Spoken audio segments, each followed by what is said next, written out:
Mr. Kwan, who's the co-chair of the Toronto Association for Democracy in China. Sir, you have 5 minutes to address the committee. Good morning, Mr. Chair. The Toronto Association for Democracy in China was founded on the eve of the Tiananmen Square massacre on June 4, 1989. Our organization supports democracy and advocates for human rights in China.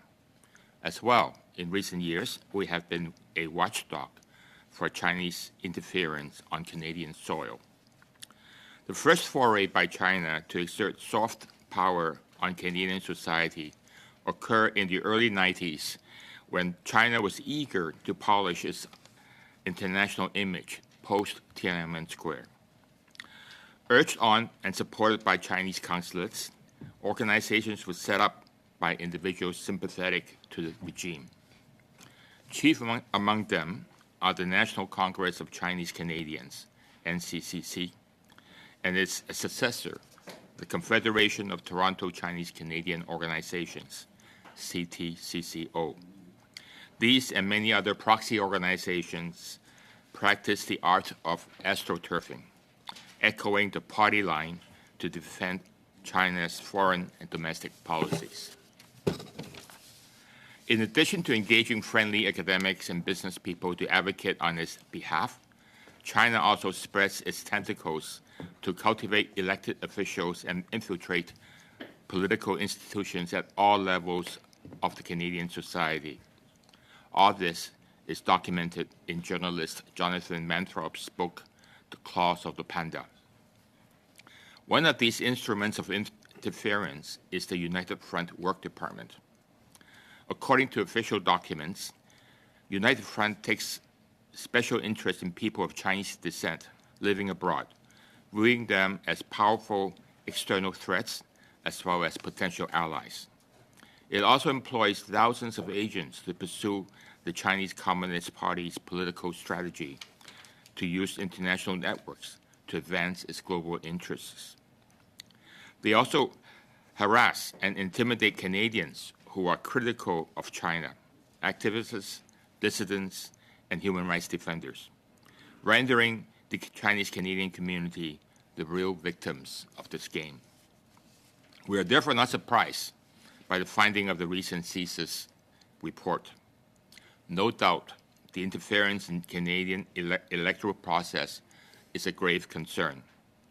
But I argue that this is but the tip of the iceberg. China's interference in Canada has been soft, intangible, and gradual.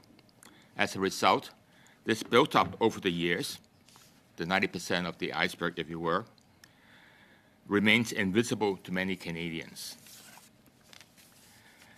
Irrespective of whether the past elections have been fair or not, I argue this invisible part of the iceberg should be the focus of our concern.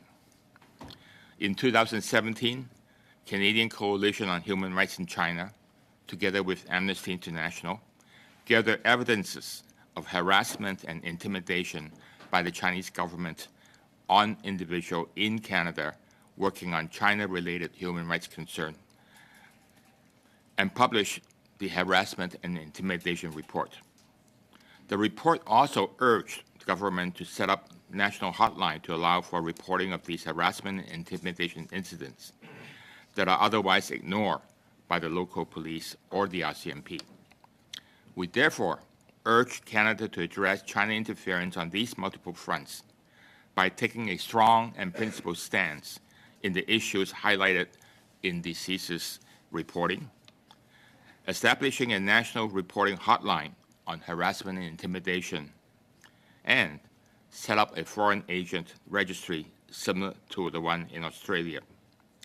While these actions may not completely eliminate the problem, at least they can act as deterrent and serve notice to foreign powers that and their proxies that we guard our democratic institutions and our sovereignty seriously.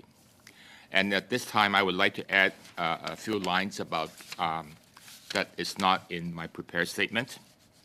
I just watched the live press conference carried out by Minister Menachino, in which the establishment of a foreign agent registry is seen as an attack on the Chinese Canadian community. Let me assure you, this is not the case. The Chinese Canadian community, together with our Uyghur community, Tibetan community, and other people, welcome this foreign agent registry. A registry on a foreign agent is not the same as a registry on all Chinese Canadians. And I welcome your further questions on this. Thank you, Mr. Chair.